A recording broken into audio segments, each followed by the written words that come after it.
भारत के लिए हमेशा से ही ये सरदर्दी बना हुआ है कि कैसे भारत से भागे हुए क्रिमिनल्स और डिफॉल्टर्स को धर दबोचा जाए और घसीटकर भारत लाकर उन्हें सजा दी जाए, फिर चाहे बात हो दाऊद इब्राहिम की, नीरव मोदी की या फिर विजय माल्या की। इन्हें पकड़ने के लिए लॉज में लूप होल्स के चलते और भारत में वीक लॉबिंग की वजह से अक्सर भारत बड़े क्रिमिनल्स को पकड़ नहीं पाता। हालांकि अब भारत बदल रहा है और इफेक्टिव फॉरेन पॉलिसी की वजह से पूरी दुनिया में हम लोहा मनवा रहे हैं और भारत सरकार इसी कोशिश में है कि कैसे दुनिया की बड़ी ऑर्गेनाइजेशंस में भी अपना दबदबा दिखाया जाए। दुनिया की सबसे बड़ी पुलिस ऑर्गेनाइजेशन इंटरपोल यानी इंटरनेशनल पुलिस पर अब भारत अच्छे से ध्यान दे रहा है और इसी के चलते भारत सरकार ने सीबीआई के डायरेक्टर प्रवीण कुमार को एग्जीक्यूटिव कमेटी के मेंबर के तौर पर नियुक्त भी किया है ताकि इंटरपोल में भी हमारा बोलबाला हो। हिंदुस्तान टाइम्स में छपी इस खबर के मुताबिक इंटरपोल में टॉप पोस्ट के लिए होने वाले 2024 इलेक्शंस में भारत के खास योगदान की उम्मीद जताई जा रही है, क्योंकि इंटरपोल की एग्जीक्यूटिव कमेटी में सीबीआई के स्पेशल डायरेक्टर प्रवीण सिन्हा को शामिल किया गया था। इसीलिए भारत के कंट्रीब्यूशन और लॉबिंग इस पूरे इलेक्शन प्रोसेस में इम्पोर्टेंट होगी, क्योंकि भारत के पास इंटरपोल के 13 सदस्यों वाली एग्जीक्यूटिव कमेटी में एक इम्पोर्टेंट वोट भारत का भी है। यूर्गन स्टॉक, जो कि इंटरपोल के सेक्रेटरी जनरल हैं, उनकी अवधि 2024 में खत्म होने वाली है और अब इलेक्शंस की तैयारी जोरों पर है। जानकारी के लिए बता दें कि 1923 में स्थापित इंटरपोल एक इंटरनेशनल पुलिस ऑर्गेनाइजेशन है जो इंटरनेशनल क्राइम से निपटने में मदद करता है। इंटरपोल का मकसद देशों के बीच अच्छे रिश्ते न होने के बावजूद इंटरनेशनल पुलिस कोऑपरेशन को आसान बनाना है। इंटरपोल के पास अरेस्ट करने की पावर होती है, लेकिन वो उस देश की इजाजत के बिना अरेस्ट नहीं कर सकता जिस देश का वो क्रिमिनल हो। इससे पहले हम आगे बढ़े, आपके लिए एक सवाल।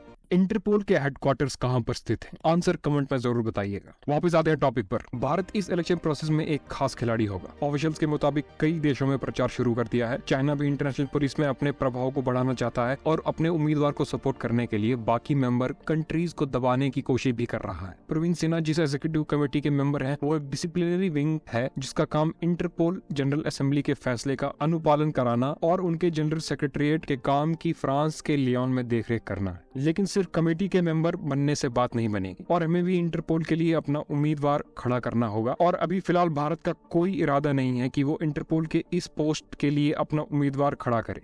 2014 में सीबीआई के डायरेक्टर अजीत सिन्हा चुनाव में खड़े हुए थे, लेकिन उनको कोई वोट नहीं मिला था। लेकिन वक्त अब बदल चुके हैं और इंटरपोल ने इस बात को माना है कि भारतीय पुलिस और एजेंसीज, जो कि दुनिया में सबसे बड़ी हैं और लगभग 35 लाख की स्ट्रेंथ है, हमारी crowd management capability, Kumbh Mela, protests, Jammu and Kashmir, north east और आतंकवाद जैसे मामलों में भारत की पुलिस ने बखूबी काम किया है और इस बात की इंटरपोल में तारीफ भी की है। इंटरपोल की कमेटीज में भारत का सदस्य होना फायदेमंद रहा है। सिन्हा के इंटरपोल में होने के कारण भारत ने दुनिया की अलग अलग एजेंसीज से बहुत अधिक सपोर्ट लिया है और इन एजेंसीज ने भारत की मदद भी की है। For example, Delhi police, federal bureau of investigation और मैक्सिको अथॉरिटीज के बीच इस साल का पहले कोऑपरेशन का एक बेस्ट एग्जाम्पल है गैंगस्टर दीपक बॉक्सर की गिरफ्तारी। 2021 से पहले करीब 57 फ्यूजिटिव्स यानी भगोड़े बाहर से लाए गए। इसमें 2021 में 18, 2022 में 27 और इस साल तक 12 शामिल। 2021 से पहले किसी भी साल में इतने बड़े भगोड़े भारत वापस नहीं लाए गए। भारत ने अक्टूबर में इंटरपोल की 90th जनरल असेंबली को दिल्ली में ऑर्गेनाइज किया था।